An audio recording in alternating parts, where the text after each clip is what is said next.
such sights to show you. Hell yeah.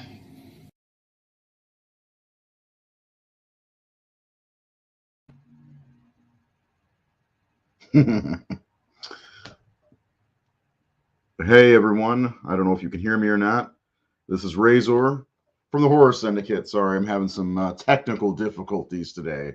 Welcome to the show, and if you are watching after the live show, welcome as well. Today we're going to be talking about Scream 6, and as you can see, there will be spoilers ahead throughout the whole show. Apparently, there's a spoiler embargo that was lifted on the 13th. Today is the 15th. I thought it was the 16th all day. Son of a bitch. And anyway, if you like what we do, please hit the subscribe button. We'd really appreciate that, especially for the people who haven't done that yet. And, you know, of course, we are on Facebook and we do a lot of stuff over there, like our 5-star rating reviews. So we are spoiling this movie completely. We know who the Ghostface are, all that good stuff. We know who dies, we know who lives, we know who's plot armor, as I keep seeing. But first, as of right now, it's going to be Nathan, Thomas, Milner, and myself. Nathan. What's up? So how many times have you seen Scream 6 now? Twice. Was it better the second time? Yeah. Like I said, the first time I wasn't like over the moon. Happy to see that a lot of people are. Seeing a lot of people respond saying this is their favorite sequel. So it's always good to see people enjoying it. I didn't have that same response, but second time around, because I told you, like from the trailer, and I usually say don't judge stuff by trailers, don't judge stuff by that, and I shouldn't have, but I guess because I kept hearing people say that this was going to be different from the other ones, and and the killer says, "Oh, there's never been one like me," and all this stuff. It looked grand, which it is a big movie. It does feel like a big movie. As Kevin Williamson said, this doesn't feel like the 6th movie. It feels like a big upscaled film compared to like what normally sequels get of a slasher series. But I was thinking we were going to get a Judgment Night type movie, because in the trailer, we see they show the stuff like them on the subway and them in the bodega and all that. So it looks like, they're going to be on the run being chased by Ghostface through Halloween night, and it's like we get that, but we don't get a lot of that.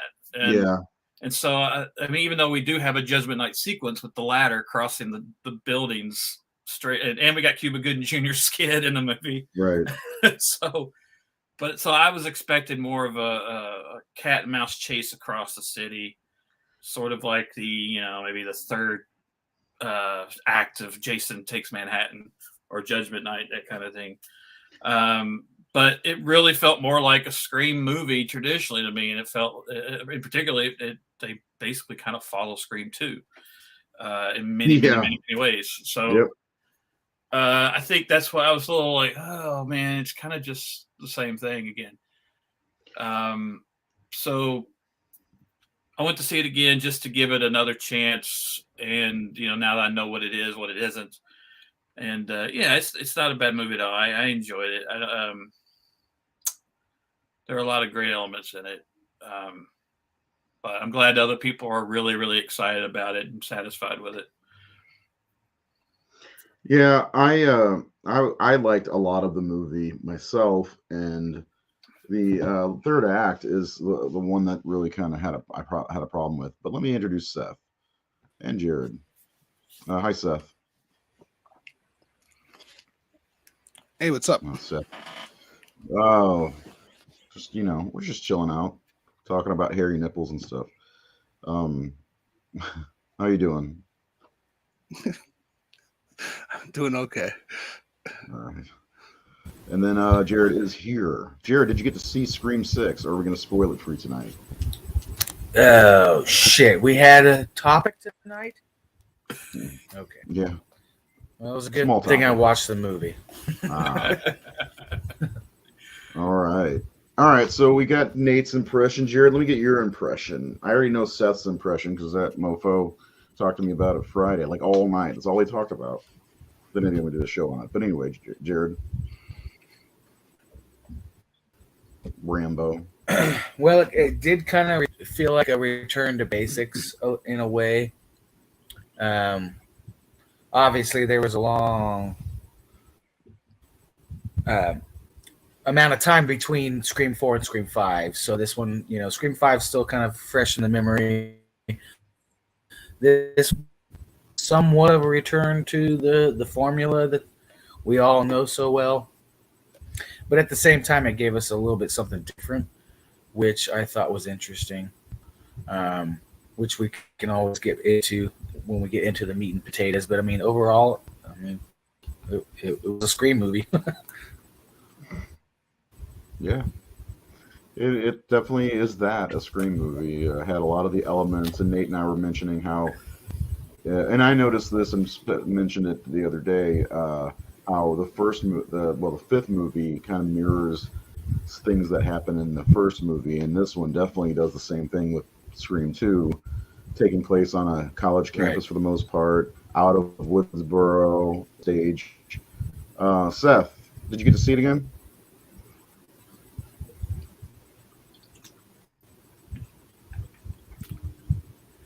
I saw it twice.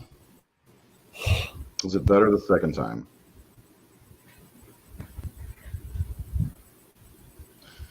So it's got an epic delay today.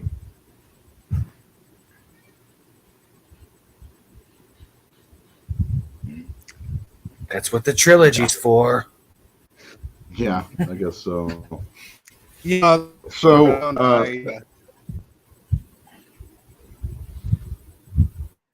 go ahead, Seth.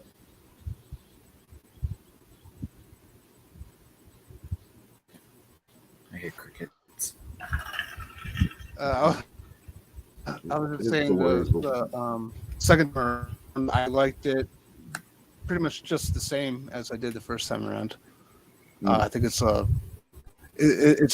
a rewatchable. It's pretty quick pace. I was never bored with it. It does have its issues, but it's a solid sequel. Mm-hmm. Yeah, I agree. I still think 4 is my favorite sequel overall. We'll get into that, but let's start off with the opening kill. Actually, Jared, did you have anything from your segment today? Any tips? Because I didn't think we were going to do segments at all today. I didn't think we were to either, because it's just such a fresh film. Mine's kind of easy. Yeah. Anyway, let's talk about that opening kill and that the first of 5 Ghostface technically revealed right away. So Samara Weaving, unfortunately, I was hoping she'd be a bigger part because I love her. She was the opening kill, and it kind of played off to me like just an average opening kill until they went a little bit further after they reveal who Ghostface is. What did you guys think about how that panned out? Oh, by the way, Jason Takes Manhattan was on screen in the movie, which was awesome. Yeah, it kind of felt like the alleyway kind of seemed like a tribute to Kevin's other movie, I Know What You Did Last Summer, where Sarah Michelle Gellar gets killed in the alleyway. And also, like you said, Jason Part 8 is playing in Jason's apartment. The killer's name is Jason. Also, he finds his partner dead in the refrigerator, sort of like Alice finding Mrs. Voorhees' head in her refrigerator at the beginning of Part 2. They do mention Friday the 13th in the movie. Also, Kyle Rayner found his girlfriend in the fridge in one of the Green Lantern comics. Throw that in there. Go ahead, Nate. Yeah. Also, he had that great Ghostface shrine in his room. Yeah. Yeah, I thought the beginning was cool. I like his line where, he's like, "Oh, the restaurant's red," and he goes, "Now I see something red." And he flashes there. That was a decent kind line of a classic Ghostface type line. Yeah. Yeah, I was surprised when they panned to his face. I was like, are they going to pull the mask off? Because usually they cut away when he's about to slash. Fucking Flash Thompson. Yeah, and it's that fucking Flash from Spidey Spider-Man movies. Spider-Man. Yeah, which, I mean, we knew he was in the movie. A lot of people thought he would die early, which he did. But I didn't expect him to be one of the Ghostface, which is kind of given away when she talks to him on the phone. Who killed Cotton? Roman. Roman killed Cotton 3 movies ago. Yeah. But yeah, anyway, yeah, I was surprised that they revealed him, and then Part this 3. this opening goes back to his apartment, as we mentioned. While he's watching Jason Takes Manhattan, and his roommate calls him, and I actually like the way this worked because it did seem like the roommate was playing with him, so you kind of got the idea that. I thought when I was watching, I was like, oh, they're going to reveal, we're going to see the movie more from the killer's point of view for once, and no. And one of the best lines in that whole situation, or not lines, but what he was saying was how it felt. We got to learn how it felt to kill somebody, his feelings, and I thought that was kind of interesting. Seth, you got something there? I was just going to say what you just said. The way he described how it felt to him, that was really interesting. Also, getting to see a killer's routine after doing a kill. Getting out of the costume, changing street clothes. I like the fact that he entered a bit. Yeah, the second time around all this, I thought I had a smile on my face because when he first went into the apartment, he had his hand at her door. He had just the hair open before the phone rang. So I thought that was kind of cool seeing the second time around.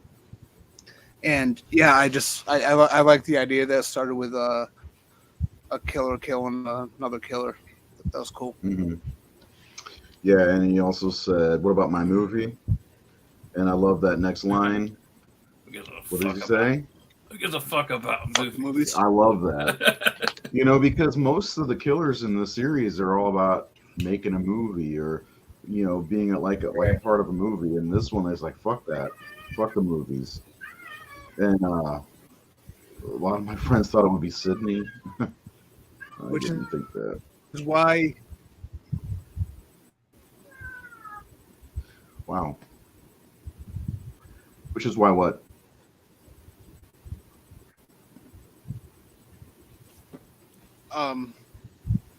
I feel like if they did certain, I'm sure we'll get to the motivations, but I feel like if they did it a certain way, it would have made that line a lot better, and I think the motivation would have been better. But yeah, I guess we'll get to that when we do. Yeah, I mean, that line is a throwaway line essentially when it comes down to it, in my eyes. But after that, everything was about completing Richie's movie. Yeah. So because they made it about them wanting to complete Richie's movie. It's fucking delay. Yeah. Yeah, your delay is epic today, buddy. But yeah, so I really did like this opening, so I wanted to ask you guys, each and every one, how would this one rank compared to the other ones? Because I still think the first movie has the best opening. No comparison to that first one. But I thought this one was really good. I always love the second opening. I think it's underrated. No one talks about that, but that whole movie. Same here. Fucking great. Yes. Jada Pinkett Smith and Omar Epps. That's it's great. Easily my number 2. Yeah. Opening. The worst opening, I think, is probably the fourth one. Isn't that the one where it just keeps stab 6, stab 7? Like it was. Yeah, the over meta thing. Yes. Some of us like that one. I thought it was funny. I like part 4, but I don't like that opening. I like that opening. I thought it was fun, and then whenever they get to the actual people, Amy Teagarden actually has giant boobs, and and they call her the dumbass with the big tits or dumb blonde with the big tits or something like that. I was like, yeah, at least they're saying it, here. My tits can't reach my IQ. Yeah. So anyway, we get that. I think it's a great opening kill leading into the movie, and then they go to this Halloween party. I don't want to like break down the whole movie like that, but we get it reintroduced to some of these characters as they get known as the Core Four moving forward. And Core 4 this year's Evil Dies Tonight. right, yeah, Right. Core 4. I don't know. Power up. We are the Core 4.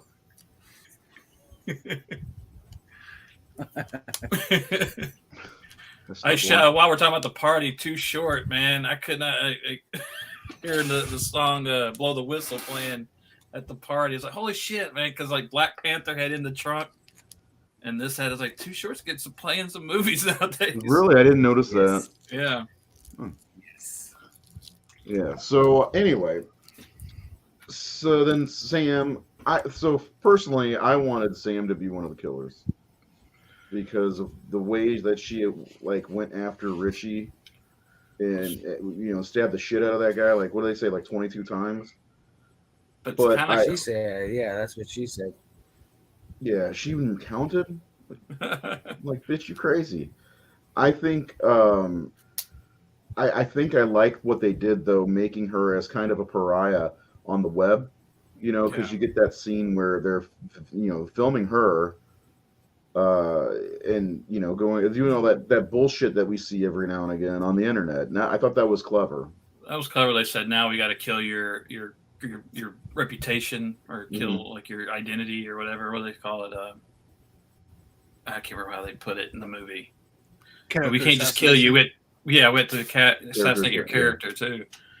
And yeah, I dig the Sam character because she has that Billy Loomis darkness in her, where like when she fucking attacks, I mean, she turns into the murderer, man. I mean, she just stabs, and like it's funny because like when I was going to mention this today, when Jared pops up on our screen, he's got a Rambo shirt on, and when I was watching it yesterday, I was like, she looks like fucking John Rambo in First Blood because she's got the tank top and the blue jeans, and she had the belt on her, or the knife on her belt. I was like, she looks like somebody. I mean, she looks like fucking John Rambo in First Blood. All she needed was the a headband, and she would have been good to go. Yeah. Yeah. I mean, I like Sam as the character overall, but like the darkness that she was talking about, I just felt like, man, I'd love to see one of the survivors snap. We haven't seen that yet. I mean, how cool would that be to see? I don't know. I thought it would be good because to me the reveal was kind of a letdown, and so was the motive. Yeah.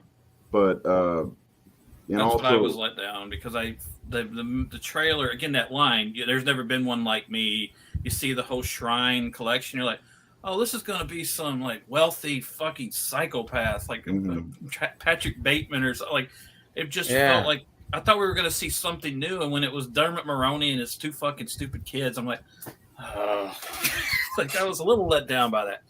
I got it, but it was Mrs. Loomis all over again.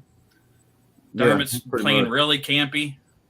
So I think I was expecting something heavier than them, but it makes sense to the story and everything.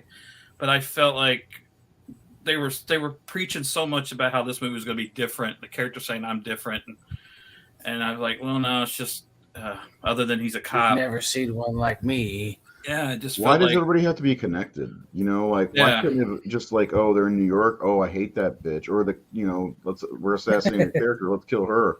I did like that they were at each kill they were leaving old Ghostface masks at the scene, which had DNA from some of the killers in their masks, which I thought was really fucking cool. Which that was different. That's something different, Yes, that was a creative thing.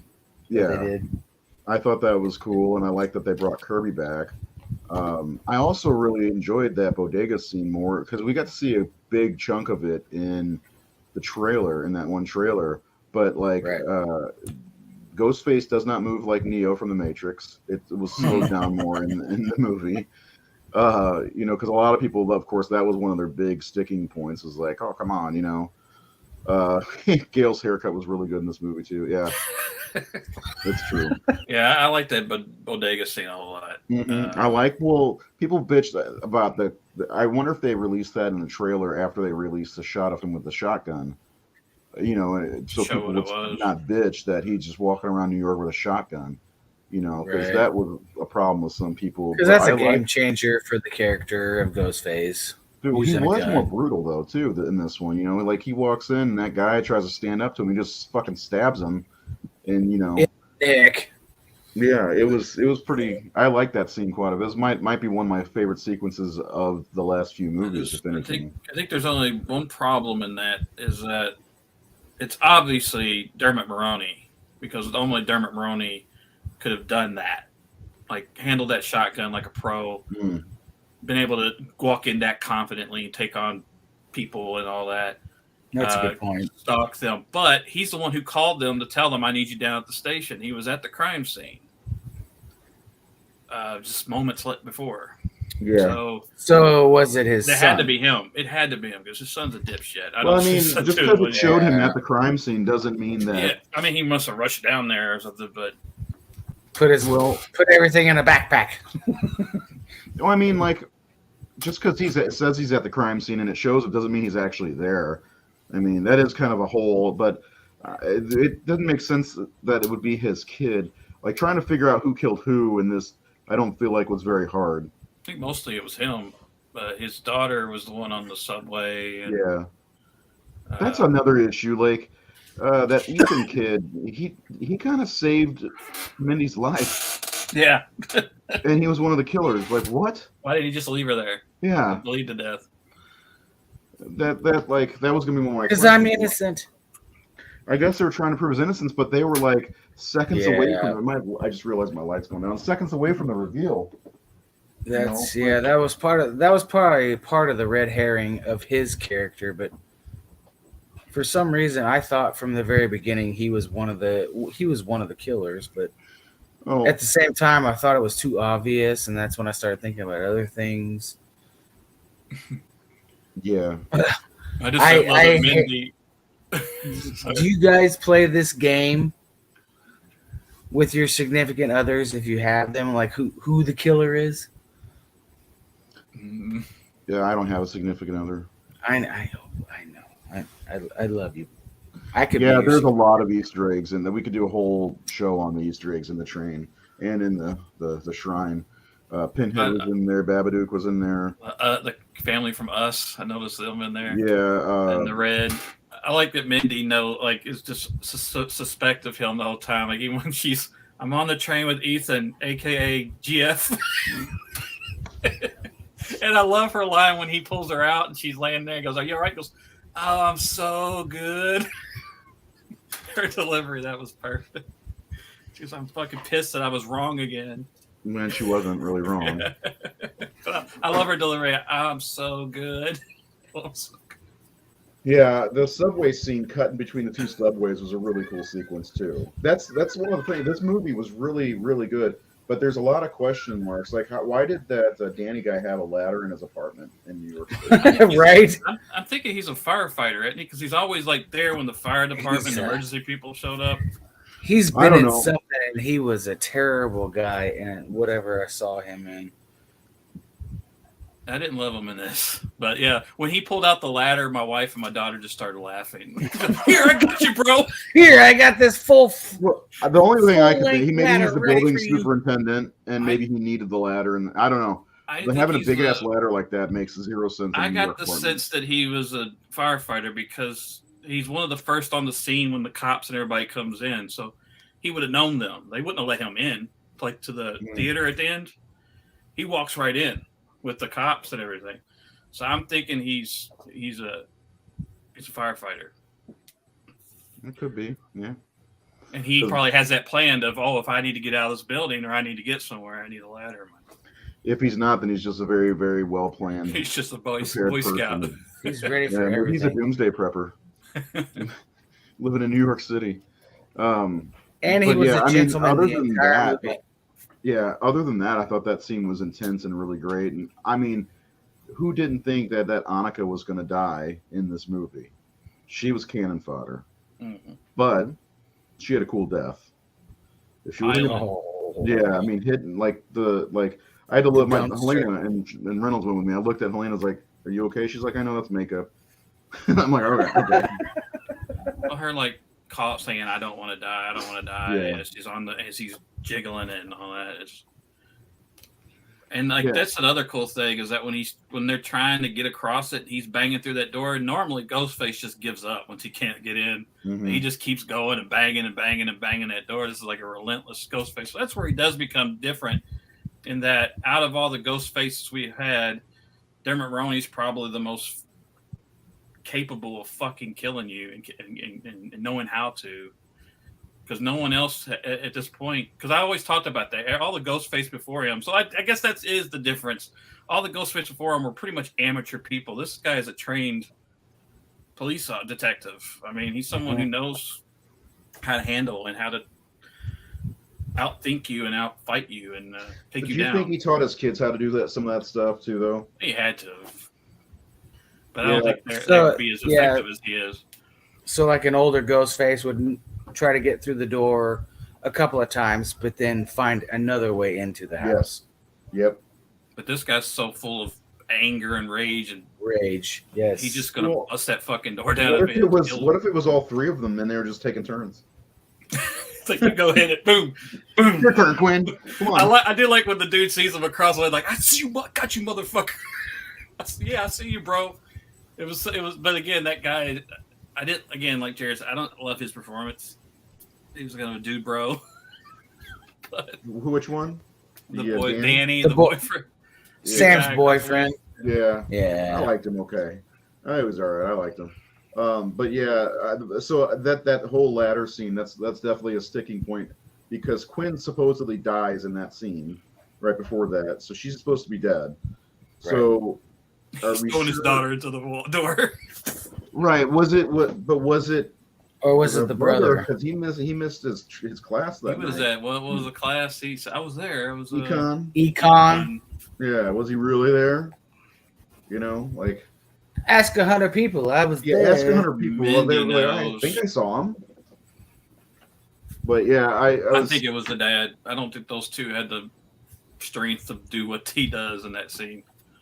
Although you can't ever hold that to that because like there's no way that the girl in Scream 5 could do to Dewey what she did.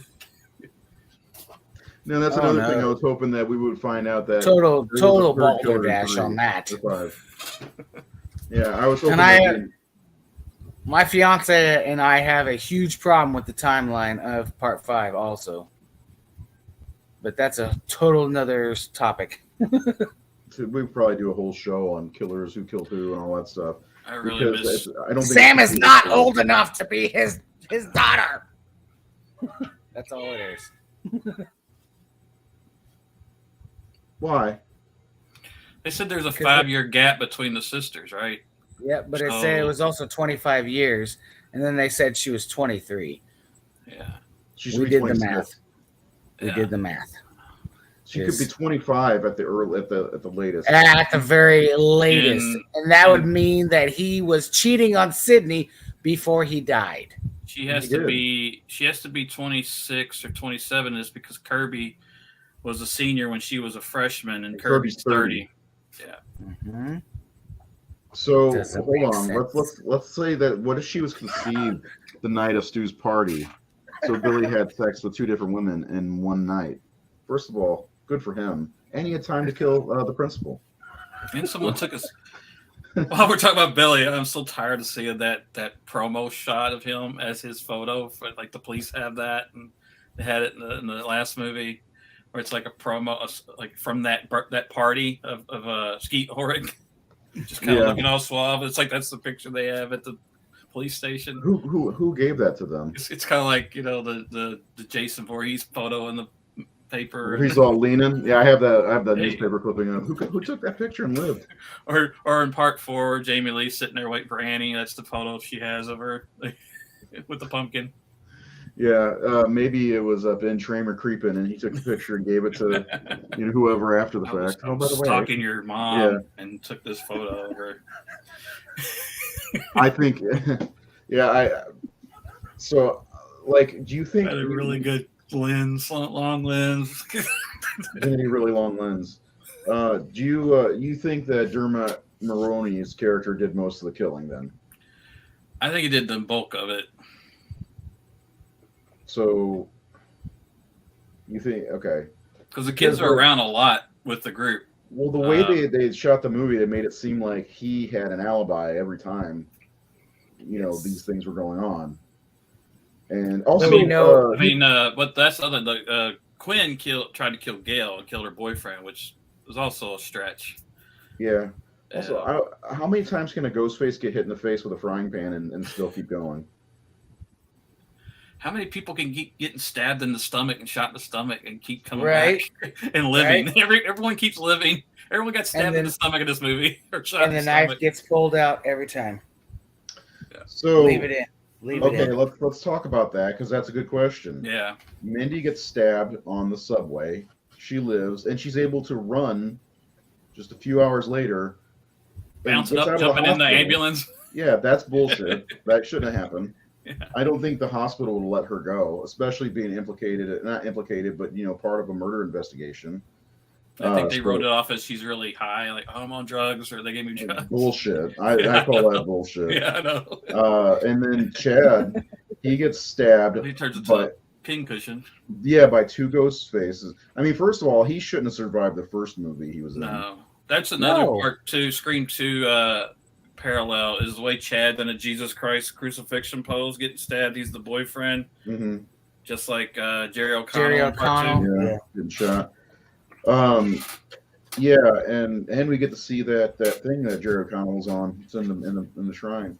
But first of all, it was really cool seeing two Ghostface pop up on screen at the same time. We've never seen that like that in the costume anyway. But they gang stab him, and there's how the fuck did they miss any vital organs? I mean, they were just going at it. He shouldn't have lived. But I think he and Mindy both should have died, honestly. Mindy is more excusable because she did get to the hospital. Also, she's the new Randy, though. So yeah. Well, Randy dies in the second movie. That's what I was thinking would happen. And apparently, Chad is the new Dewey, and Gail is just getting stabbed all the time or shot. And has a light pulse. Do you think they never really went back to her? Like, as far as we know, she has a light heartbeat and she's in the hospital. Then they get a phone call. She's gonna be fine. Her and Mindy are good. Yeah, we got a call. Sydney's on her way back now. Yeah. Well, I want to ask about how they handled that too. But seriously, do you think that, as I mentioned earlier in the show, there's too much plot armor for some of these characters? Like, I'm not saying whether or not I like or dislike either one of those two characters, but one of them should have gone, in my opinion. Core 4, you can't kill them. Yeah. They made the Core 4. That's, like, it feels like this is the new franchise team. If any of them would have died, it would have been the brother, Chad. Like, he probably should have went because he did get fucking mauled. Twice now. Yeah, both movies he got fucked in up. 7, he will be walking around with a limp looking for somebody with a little dumb mustache. I wish I had scar tissue like these kids. Yeah. Well, even like fucking Tara in the first movie, her first movie, she gets fucked up. Really fucked up. She gets fucked up in this. I feel like her hand would be messed up. Like she got stabbed right through the hand. And she, she doesn't have any kind of limp. It's not her drinking hand.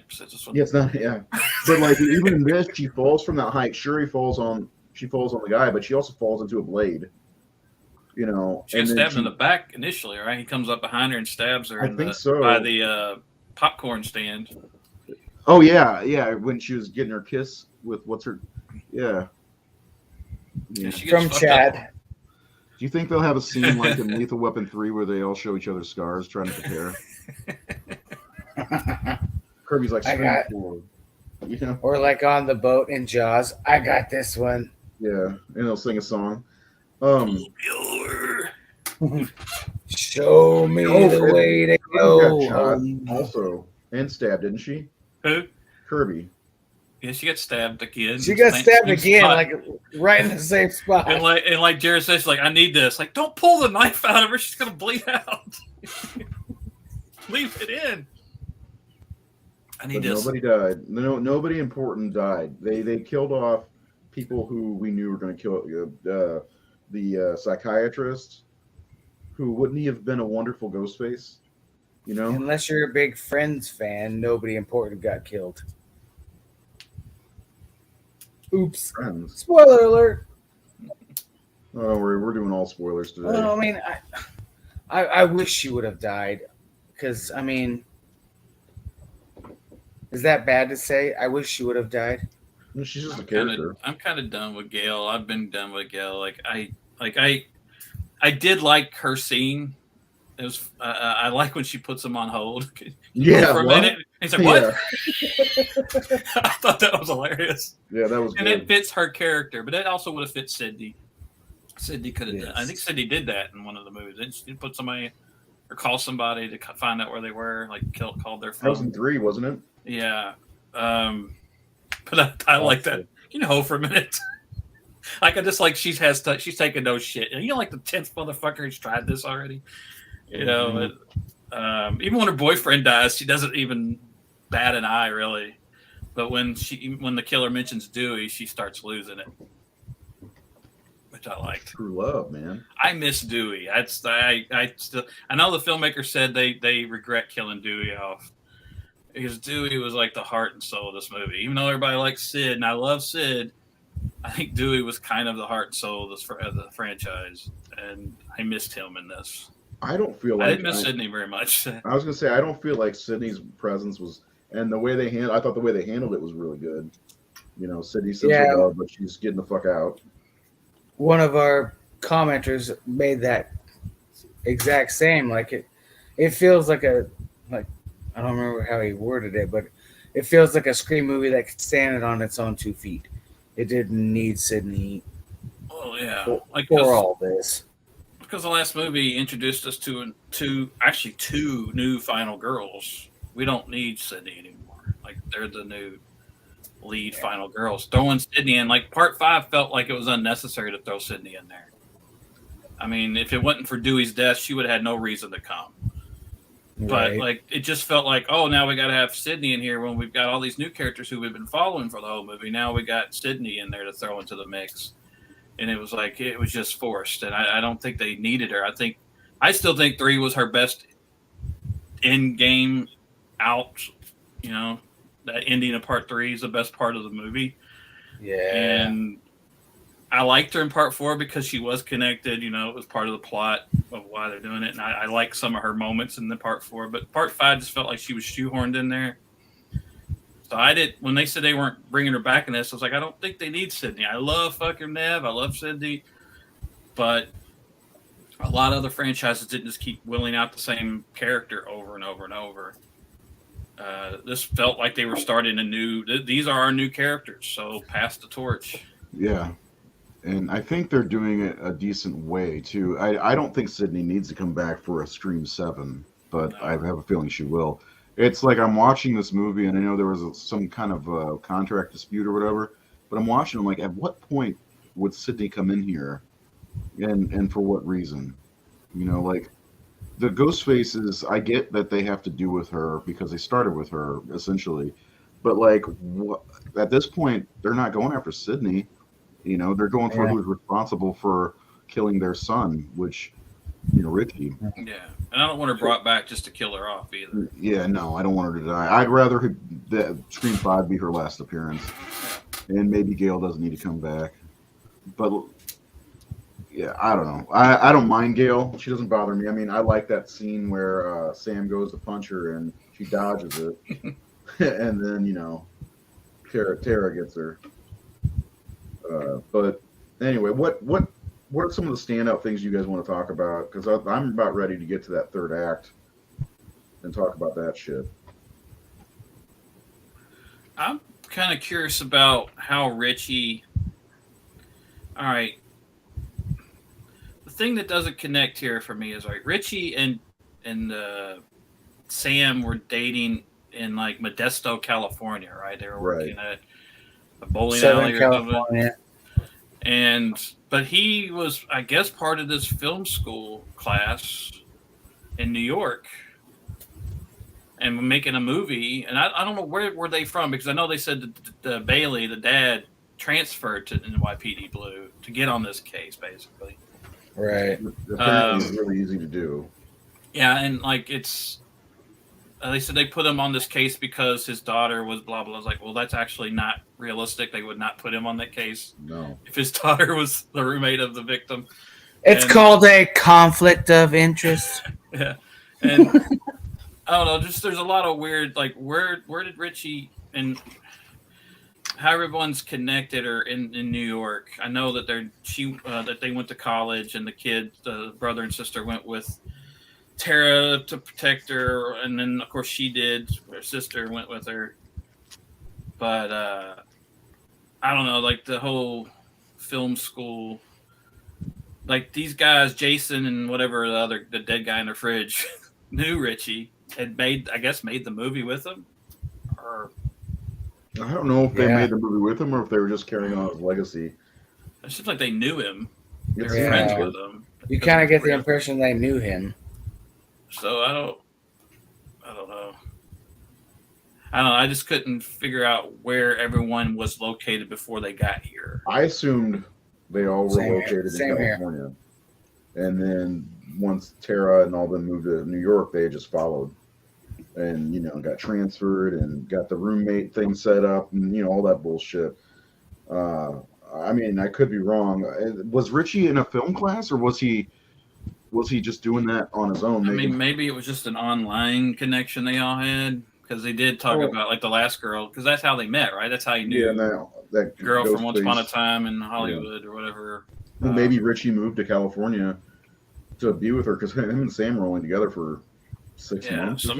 So maybe it was all an online friendship thing, and these kids just happened to be in New York, and he just maybe he killed the Samara Weaving just to practice, and then he said it was just practice, so it wasn't part of the plot to kill her. Yeah. Which I wish I had Samara Weaving to teach me 80s slasher classes. But, me too. Yeah, I don't know. There's a lot of continuity questions, in my opinion, of these last two movies, but Richie was only with Sam for like 6 months, but he knew who she was because he obviously did his research. I actually liked Richie, even though I knew he was doing the killers. Oh, that's another. I know on the second time, Seth saw it twice. The part where he comes out talking about his daughter's dead, and he goes, "You fuck with my family," and he looks right at Sam and goes, "And I'll kill you." What's he say? "You fuck with my family, you die." He says it right to her, like, "Oh, he said it to her. I'm gonna fucking kill you. You fucked with my family." That's where I wonder if people were saying that they think that was obvious. I don't know if Sydney's gonna be in the next movie. I don't think she's needed anymore. I think this is going to prove, especially the box office, prove that she doesn't need to be in the movie, because this movie is going to make a lot of money. She'll probably come back because people will. We have to have some kind of finalization with her character. We did in the third movie. I like Neve Campbell. I like her in the movies, but it's old hat. I did find you talked about tidbits. I know Jared didn't get to do that because there's really not a lot out there. I mean, there is a lot on IMDb if you want to look at it. I read them, but there's not a lot of. But one thing I noticed watching it yesterday was a little detail. Was the subway station where they get on this train? Mm-hmm. It's 96th Street, which is 1996. Nice. I'm sure that was on purpose. Yeah, stuff like that. They definitely. It's like when they have. In the MCU, they do license plates that say ASM and then a number. So it's like the first appearance of Doc Ock or whatever, stuff like that. Yeah, I'm sure. Also saw that Jason had, which is a real podcast, right? The last podcast on the left or whatever. Yes. They had a poster for that, and it's like, well, that's a Wes Craven. Those dudes are funny as fuck. Yeah, I mean, in that apartment alone, there's a lot. I mean, there's a lot of East. This is probably one of the most Easter egg filled movies of all time. It has to be. Between the apartment, the shrine, the subway. I mean, my lord, how many Easter eggs are in that? They had the same Psycho poster that Mindy had in her house too. I noticed watching part 5 yesterday. Sam and Sydney have it out. I want Sam to flip so bad. I want her to flip out and go try to kill Sydney. How about that? She's teetering so bad. It seems like it. I mean, she stabbed the shit out of what's his name, Dermot Mulroney. And who else does she stab somebody else like that too? Just bam, bam, bam, bam, bam. Like she stabs. I think is it the brother or the girl, Quinn? It's Quinn. It's got to be Quinn. Quinn, where she starts stabbing, like when they're like all cornered when they've done the reveal, and Sam just attacks and she just stabs the fuck out of somebody. And then I think that's when they climb up. Yeah. And she's hanging over. Yeah, you talked about getting to the third act. So yeah, let's do the third act because there's a lot there to unpack. And first of all, Quinn, she gets her fucking face plowed, and her teeth fall out. Man, that would cripple me. I'm telling you, that hurts. And why didn't that happen when she got hit with a fucking frying pan?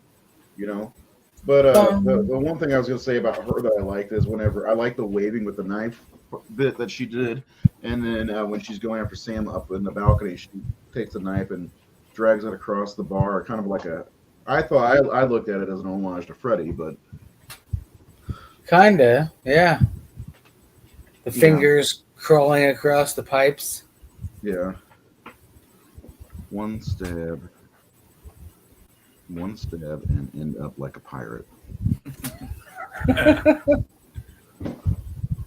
So anyway, yeah. So the reveal is that Richie's father, sister, and brother are the killers seeking revenge on Sam. They play his fan films, his stab fan films, on a screen in the theater. Again, we mentioned that this mirrors Scream 2 in a way where it's on a stage, theater, in a theater, and began in a movie theater too. Yeah, Scream 2, right, and and I like the shrine quite a bit. I wish I would have seen more. I like when they first see it and who did all these drawings and all that different stuff. I got a message. Somebody messaged me and said, "Did you do those drawings in that movie that look like your drawings?" It's like I wish, but no. Yeah. That looks like a Milliner style. But yeah, I really like that set piece at the end of the movie. That was the best part of the third act was that when it kind of felt like a Batman thing. Like a like spinning. It was like an underground Batman. Well, area. That's kind of what it was because those two rich guys were paying for it, and it kind of was their lair. I think somebody mentioned that this was the lair. It wasn't just a shrine; it was a lair, and that's something they never didn't have anything to do with it, right? It was the dad transferred it into their name to throw them off. Yeah, but I think they were paying for it too. Were they paying for it? Yeah, because they were rich. I guess so. Yeah. Yeah, I think I'm almost fucking rich kids. I just wondered if Dad had stolen it from police. That was my biggest question going in. Yeah. Who got all this? Yeah, all the evidence and stuff. Yeah, I don't know if you've got money, like somebody said, you could bribe people to take things out of. But man, you got to go to Woodsboro, you got to go to everything. L.A., you got to go to wherever Windsor College is. And you're just gonna drop it in a bodega floor. It probably costs a lot of, like why are they just littering it everywhere? Like keep that shit. Leaving masks laying around. Why can't you just buy those 25th anniversary masks that I keep seeing on eBay? That's dedication for you, yeah. I like that line that Sam says to Quinn after she lets Tara go and she kills the brother. She goes, "Looks like you're down one more brother or another brother." She stabs him in the fucking mouth too. Oh, he kind of does it's twisted, yeah. But he also gives you kind of a Stu line in that moment. Was it? He was wearing Stu's mask, right? He was the one wearing Stu's mask. I think she was. Didn't she say that's my favorite? I was gonna say one of them was, but he says I always wanted to put something in you or something like that. Yeah. Yeah, it's kind of a Stu line. I always had a thing for you, Sid. Yeah. And there's that metaphor of, like, she says, "Let me go," because that's a big part of the theme of the movie is that she can't let Tara go. She's being overprotective of her. So it's two different meanings there. Yeah.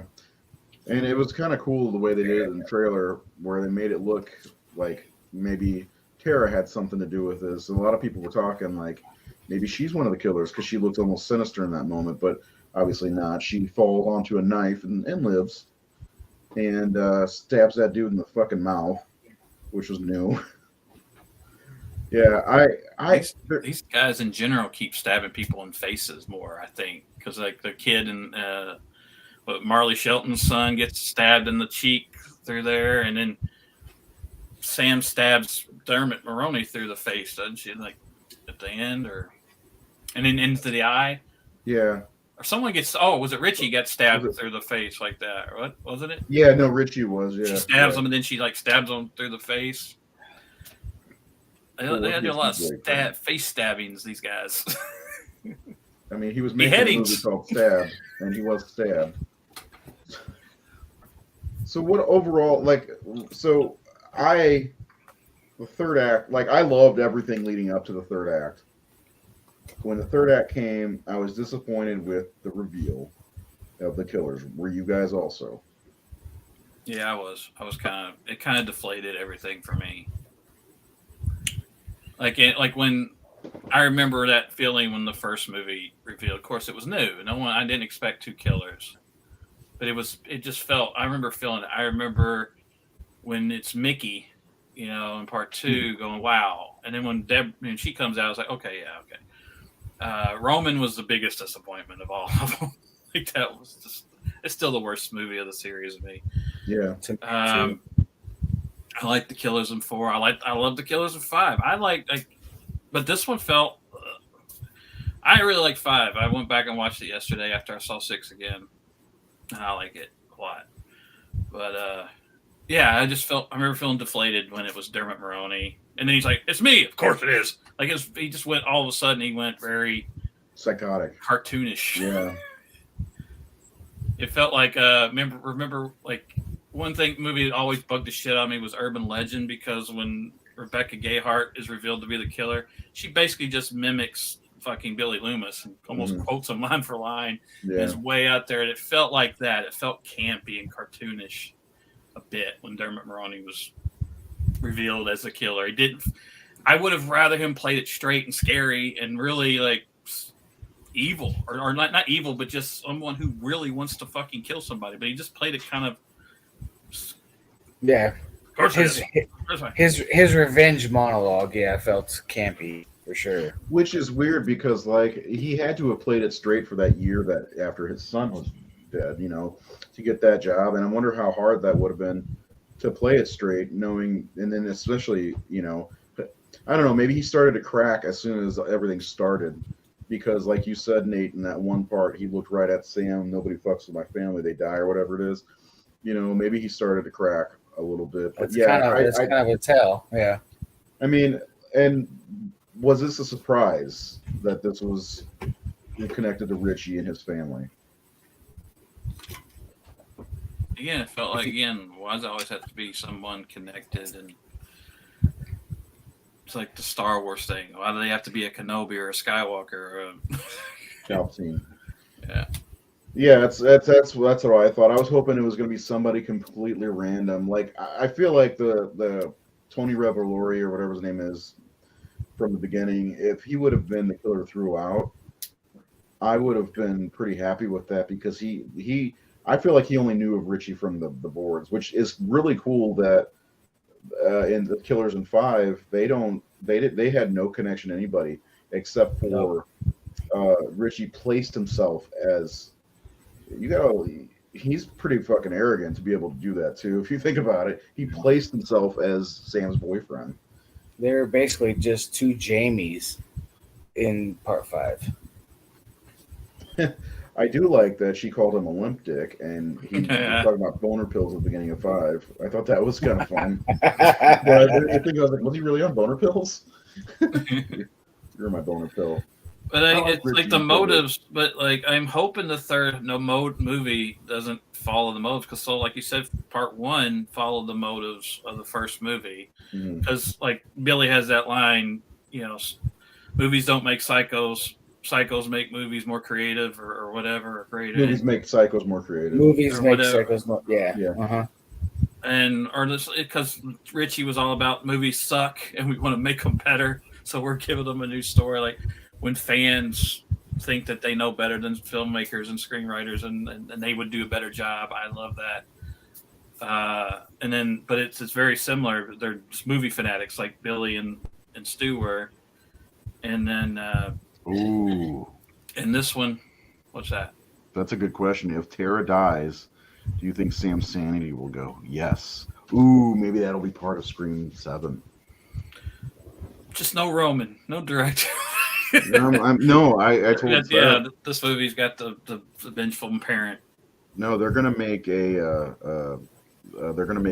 of those true crime documentaries for Netflix about the stab movies or the Woodsboro killings or something like that, and that's going to be the backdrop of the movie. Like Scream 3 was the stabbed whatever 4 Could was be stabbed 4. because Gail even mentions that. Yeah. It's all about the documentary of real killings. Yep. Like the Netflix specials. And then the killer's going to end up being Tara's dad. And she wants to kill Sam because she keeps putting Sam into harm's way. What about their mom, man? They said that their mom like abandoned them and wanted nothing to do with we have not seen hide nor hair of her. Have not seen hide nor hair of her. Yeah. She's a shitty parent. Yeah. I mean, she's pretty shitty because she, dated Billy Loomis, or not dated, I guess cheated, Scream European Vacation. I like it. Maybe that's when they go to see Mom. Roman and Richie are brothers. Well, that would make Richie brother with like a half brother of Sydney's too. Then. Yeah, that's a little far fetched. Well, who knows how many kids Maureen Prescott had? They fucked her 10 right? nights on Sunday. Apparently, she was a slut. Yeah, she might have had like 5 or 6 different kids. Anyway, yeah, I don't know. I like Sam for the killer for 7. I think she's gonna snap. I think what they'll do is they'll have another Ghostface, but she'll snap after Tara dies. I like that idea, and then she'll continue on as the Ghostface, but you'll never expect it. They've got to push more of that Billy Loomis talking to her thing. That would, he's inspired the killer in her, like she says to the therapist. It felt right or whatever. Yeah, which I think is so funny because Stu killed more people than Billy Loomis did in Scream. Peer pressure. Well, yeah. When Billy Loomis was knocking boots with Sydney at the party, who was doing the killing? Well, Stu. Billy killed Tatum, right? No. I'm guessing Billy killed Tatum because Stu was, entertaining and trying to get another girl. Billy did kill Stu or Tatum. Yeah, and I think Stu killed Casey because that's for sure. Right? Well, Seth told me that both of them were there at Casey's. Well, I'm sure they were. Because they had one was talking, one was killing the boyfriend. Yeah. And then Stu was the one running around killing Gail's cameraman and all that stuff. Yeah, he was more the serial killer than Billy Loomis was when you think about it. Yeah, but Billy also killed Principal Hembry, right? So supposedly, how many deaths are there in Scream, the first one? Not including the killer boyfriend. Yeah, I would say at least 9. The principal, Tatum, and then Billy and Stu die, right? Is that it? So a total of 6 deaths. Yeah. So we have to figure out who killed the other 4. Motherfucker. I think Stu killed Casey. and Steven. Okay, right? Then Billy Because you would have killed to think Henry. that They're he was tied. up. He was upstairs. Oh, Kenny also died. Kenny, yeah. I think Stu killed 3. Billy did 2.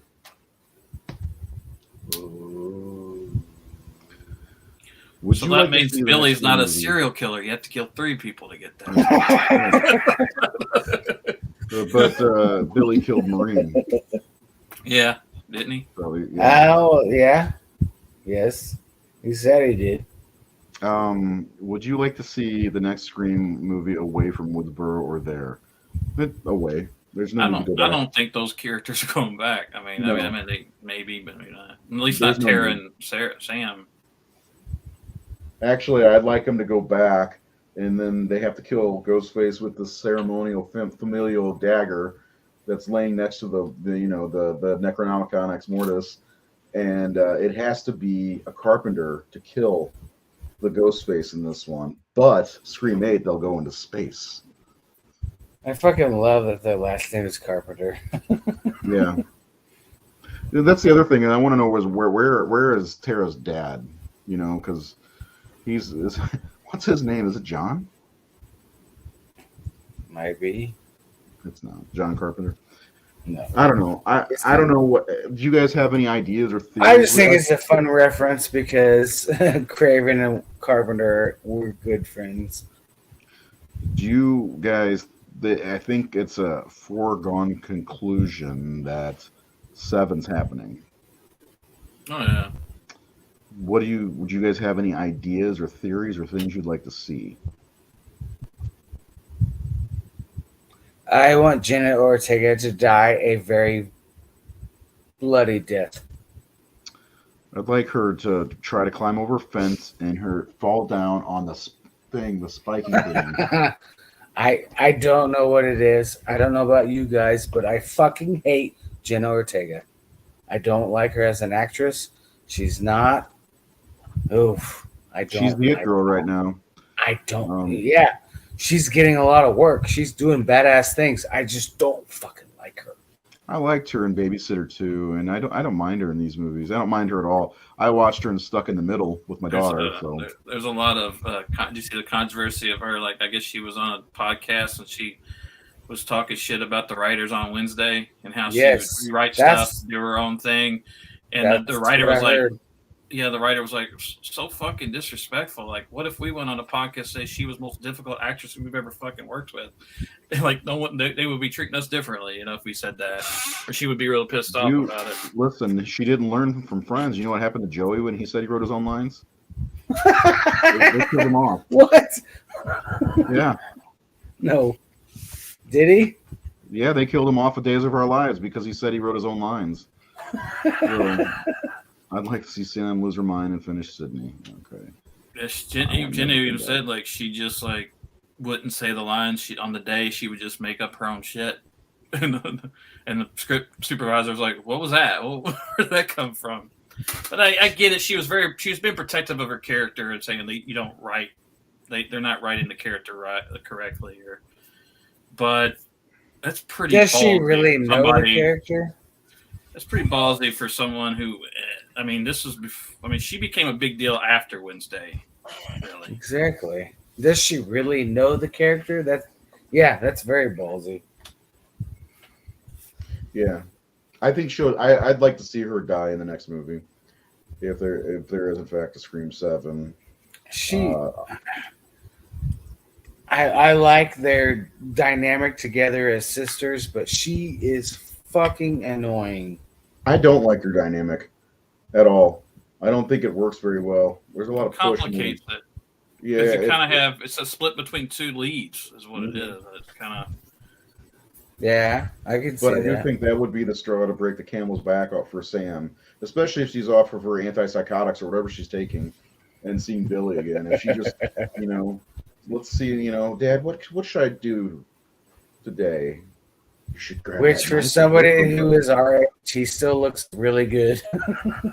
You know what the worst thing? Well, I'm sure that Danny will be in. But one of the worst things about Scream that bothers me about these movies is none of the killers live.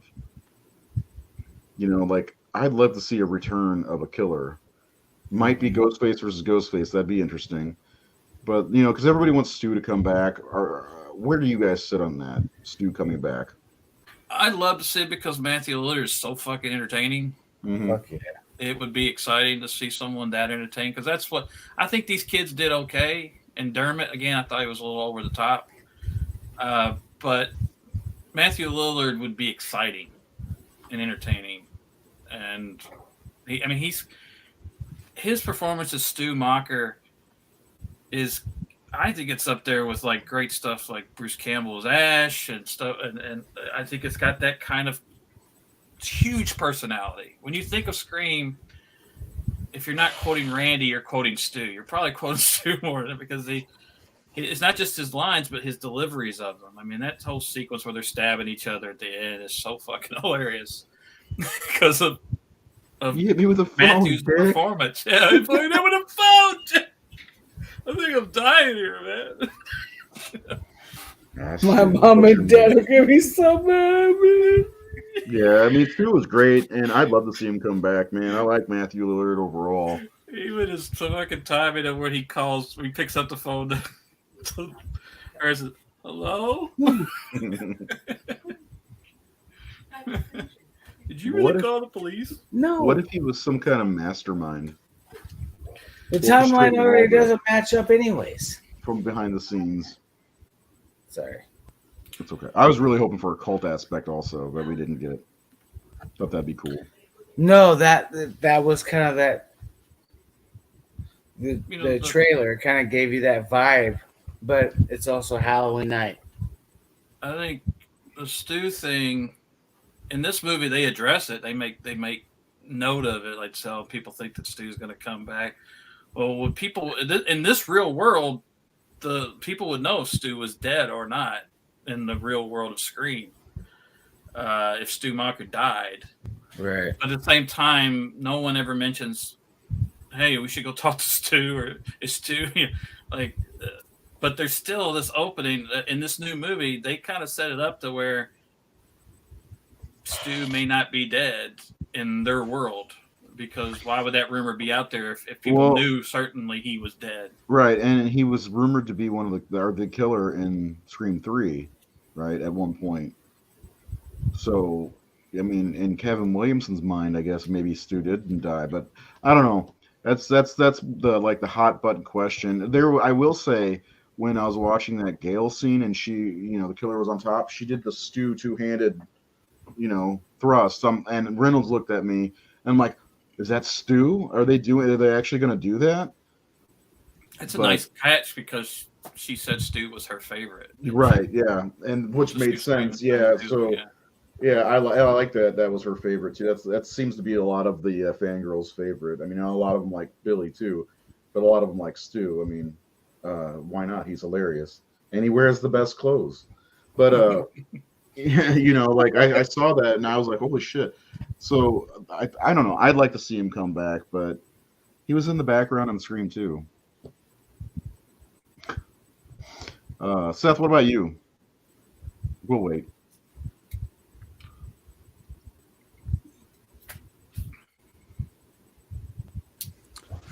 I have a few thoughts here. I was trying to wait because of the delay. Yeah. But I felt so to go back on a couple points that you guys were talking about. For me, I feel like when it comes to the actions of the killers, I thought it would have been a lot better if they did this. If it was Richie's family doing this whole thing, they actually believed conspiracy theory that Sam masterminded the events of 5. And so I felt like if they actually believed that their son was innocent or that he was manipulated by Sam, and if they played Dermot's character more serious in that final thing, I think it would have been a huge improvement instead of being like, oh well, we know that Richie was a piece of shit with people, but we're mad at you for killing him in self-defense. So I felt like there was a missed opportunity there with that. And I think it would actually given the killer motivation a little bit more weight. Because Because it just makes all in that three situation. Okay, because it just renders all four people psychopaths, Mhm. right? I mean, great point.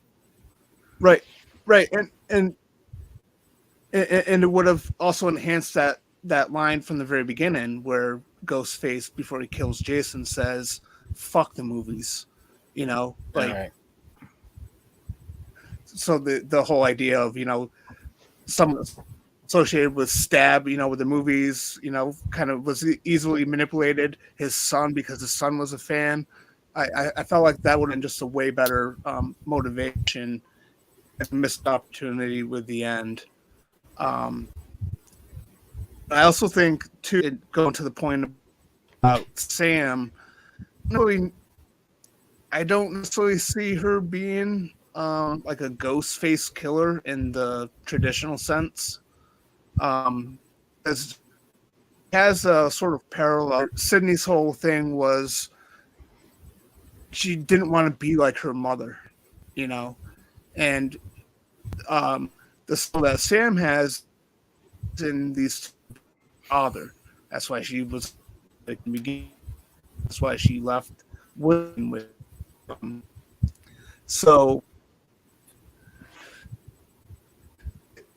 like, I think it's going to lead more towards her kind of fighting, much like Sydney does, but I mean, yeah, on a bigger scale because she does have that inner. So we'll see where that goes. I do think it's a possibility that we could see maybe Sam pretending to join. That goes to the end of the next one. So the whole plot armor thing, that's been an issue with the series for a long time. Characters getting stabbed and shot. I mean, even in part 5, Gail gets shot in the stomach, still hates in that fight with Amber. She's sitting in the ambulance at the end, like just casually talking away. Yeah. So I feel like it's a staple of the series. And it's kind of weird too, because this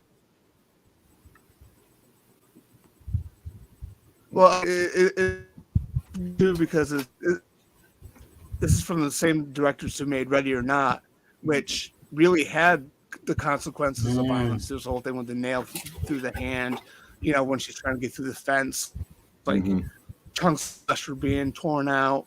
So it's like the same, where the consequences of violence, they don't do it with this. I think it's just a staple of this franchise. And I think perhaps the reason why Gail didn't die was because of the fan reaction to. Yeah, and maybe I agree made them with what. Go ahead, Seth. Doubt that decision. I agree with Seth. He said Gail should have died in the fifth movie. Actually, I think the fourth movie. Boy, your connection's terrible today. I like. That's what I liked about Halloween Kills was that Laurie, when she got stabbed in the stomach, she couldn't do anything else. Like if she got stabbed, that was my favorite part where she tries to get up and fight and kicks that guy and like, oh shit! Like I was like, great, finally someone's actually affected by these injuries. That it's very real. Yeah. Yeah, I agree with that. And she was sidelined for that whole movie after being stabbed. Yet here comes Mindy running down the street with pretty much the same stab wound. Yeah. Climb up an ambulance and hey guys. It's just I don't know that I told Seth last week that kind of was that Halloween Kills moment for me when they were all beating the shit out of Michael Myers and stuff, and then all of a sudden he stands up and just ends them all, and I was like, eventually I'll be okay with this movie, I'm sure, like Halloween Kills. But that I don't know. I want to see some main characters die, man. Like seeing Dewey died sucked, but seeing Dewey dying, getting stabbed and shit sucked. But at the same time, it was like finally one of these guys died. And the guts to do it. Yeah, they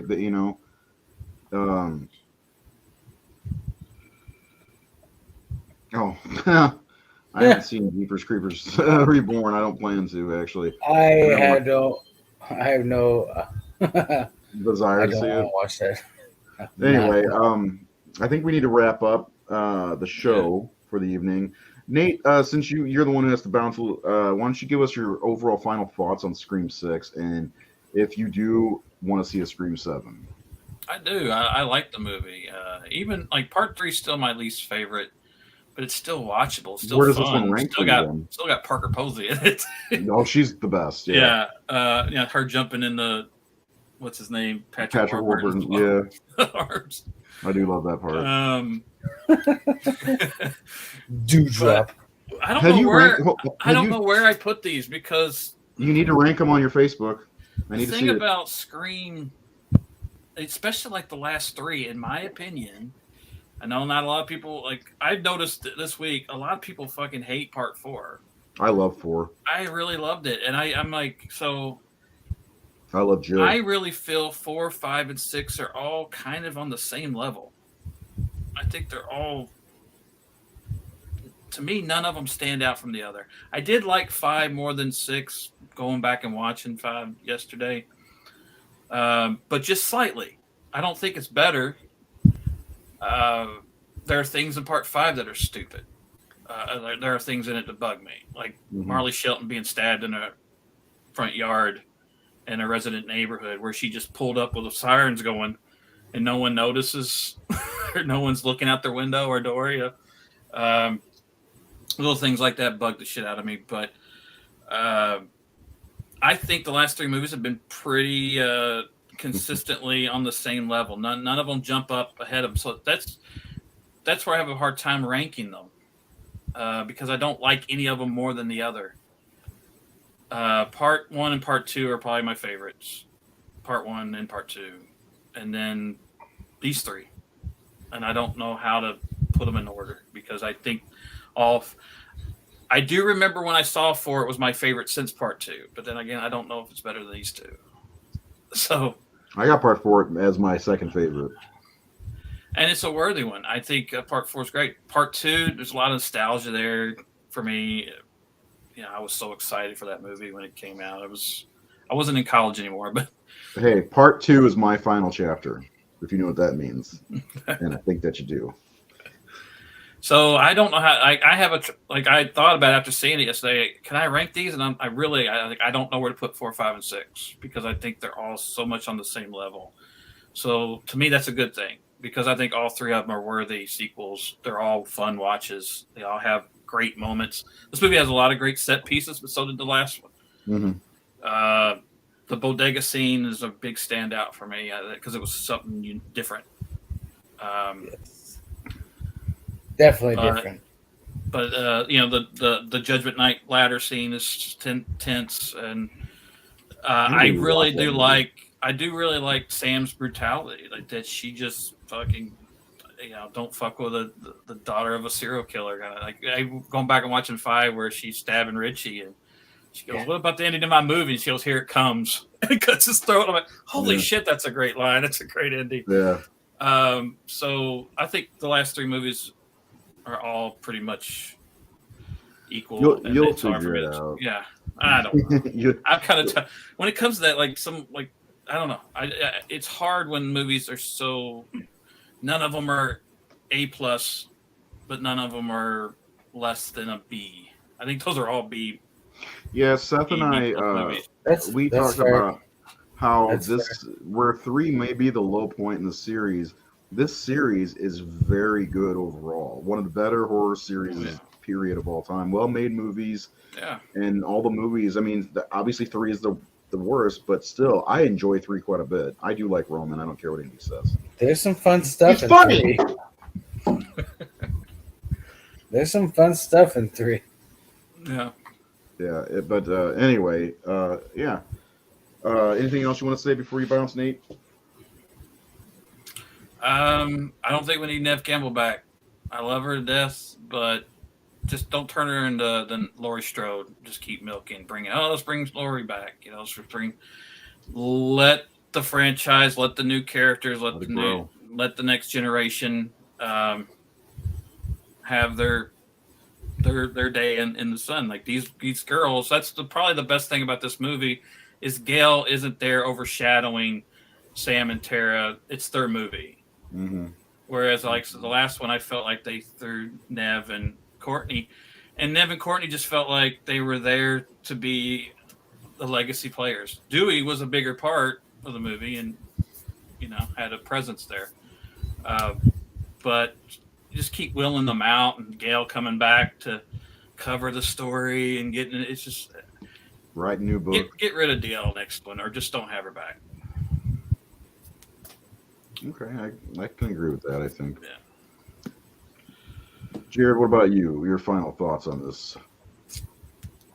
I mean, not to necessarily piggyback what you guys were saying, but this obviously we are 2/3 into a trilogy. And one of the things that I thought of when I was walking out of the theater today is, why do I feel part 4 is going to be the streamline between the two trilogies? Yeah. Yeah.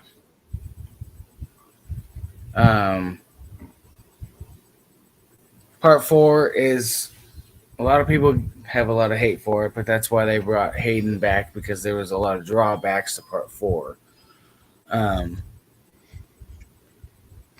So I would be very interested. Huh?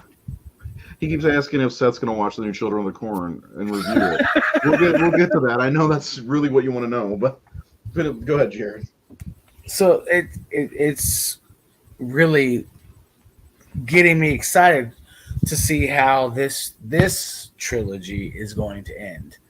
Yeah.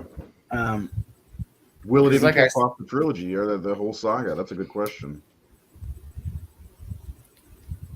And it's not like they're acting like part 4 doesn't exist, but part 4 sits in the middle of two different trilogies. Like, it's almost like its own standalone film at this point.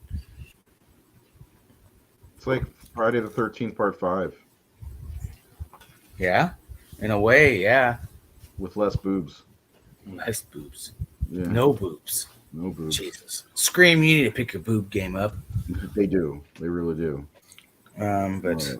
But Samara Weaving looked hot in that opening scene. Oh my lord. Yeah. I did think that opening scene was pretty weak, to be honest. But once the movie started getting into the nitty gritty of things. Wait. Are you a 100% Cotton fan? Go ahead. I'm sorry, I just had to ask. Because, that was Scream 3's opening.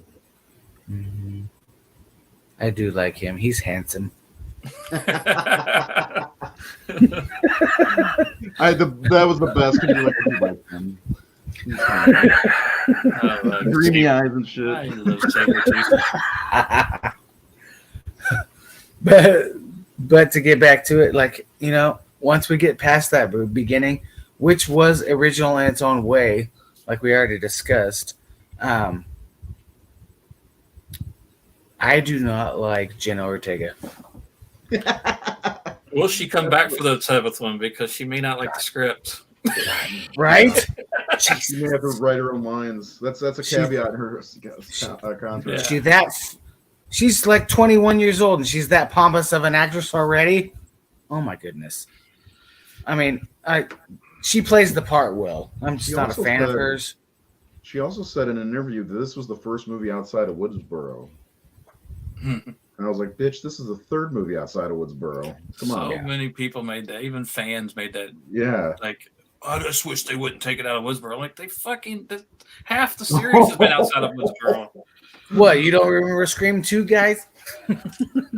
I am in for that. Part 5, Friday the 13th. Rainey's top 100 boobs. Oh man. That'll be Let me get to work. This will be our last episode for canceled. I'll do it. I'll make sure I'll put it on the website and I'll put the killer's face over the boobs, like little hockey masks over each nipple. Oh yeah, that would be great. That would be fun. Anyway, anything else before we move on to Seth? overall, I thought it was a great film. It was, like I said in the beginning, it was a good Scream film. Um, I always have a hard problem guessing the red herrings in movies like these, even though I know there's only like 4 possible suspects. But Beth, my fiance, she called it like 15, 20 minutes into the movie. She called 2/3 of it. Who'd you say it was? Dermot Mulroney for number Your one. daughter? So I guess it was half hour after the daughter died. She's like, the daughter's not dead. And I was like, what? What are you talking about? Like, we were just whispering back and forth. It's like, no. She's like, because you never saw her die across the way. When the cute guy was watching it happen, like you never saw her die. Like in part 4, when that same sequence happened, you saw her get gutted. Yeah. Wasn't there a dude in there with her too? She murdered a guy in the bathtub. Right? Yeah. Or somebody. I guess she did. Yeah, I guess she did it. Yeah. Or maybe Dad was in the bathroom when the guy went in. But But then again, he called to her though, didn't he? Didn't he say something to her from the bathroom? Yeah, no, She was I on the don't. I think phone. that was the earlier. But like, how weird would it be if the dad was in the bathroom while his daughter was pregnant? I'm just washing my bunions. Hurry up, Quinn, so I can kill this guy who's got his dick in you. But no, she got 2 out of the 3. She didn't get the brother, but I mean, I thought he was a suspect until he helped the girl out on the subway, and that's when I kind of like got lost in the red herrings. But Yeah. for the most part, it was actually a very good movie. I thought some of it was dumb with bringing Hayden in with. I don't think that was totally necessary, but I think part of it was because they used her as a red herring in a way. You know, when he called, he's like, oh, she hasn't been working in weeks. I'm like, I don't believe him. You know, I don't know why she'd turn all of a sudden. She was a big threat to their whole plan. Yeah. Yep. She sure was. They had to find a way to discredit her. Asshole. yeah, All right. that's about all I got. Okay. Good deal. So I want to hear from Seth on his final thoughts. I already know where he places it. It's his number 1 Scream movie of all time. Well, you got it at 3? I think we both have it at 3. He's got 2 at 1. Yeah. Which is a shame. Go ahead, Seth. Take it away. Deserving of 3. Yeah. First off, to address Steven, I probably will watch Children of the Corn. Depending on how good it is, I don't know I will if I'll too. review it. Yeah. We probably all will. But yeah. But Scream 6 is my 3rd favorite of the series. I thought it was really good. I love the opening scene, the idea of a killer killing a killer. I didn't mind the killers and the motivations like a lot of people do. I felt like it could have been better earlier. I just think it's a really kind of fast-paced movie that kind of goes through really quickly, bores me. I love the scene. I love the ladder scene. I do wish that Chad went across the ladder because of Judgment Night, because his dad had a similar scene, in Judgment Night. So I thought that was kind of a cool little nod. Damn it! Yeah, I think this is really good, and I'm looking forward to Scream 7. There was something else I was going to say, and I forgot. So yeah, I'll just end it like that. I thought this was a really good Scream sequel. Yeah. Can't wait to get the Blu-ray to watch it again. I may go see it one more time. I wish the killer had been Dennis Leary.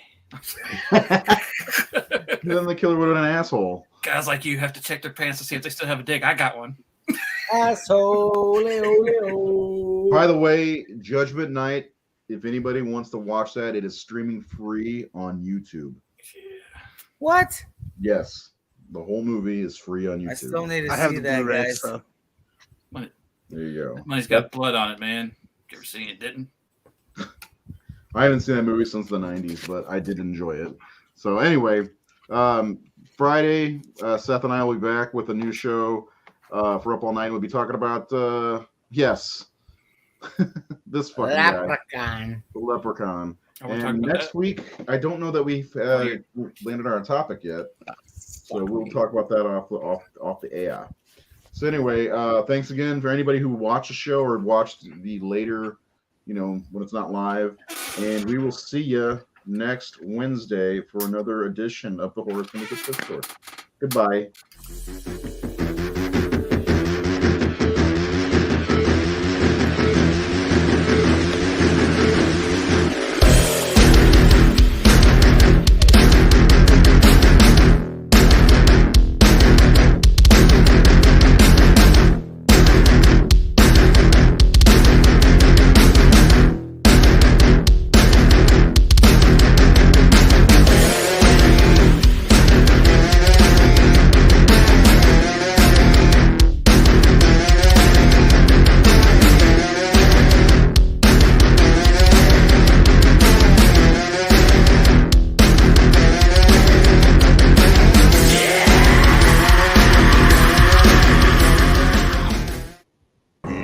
Such sights to show you.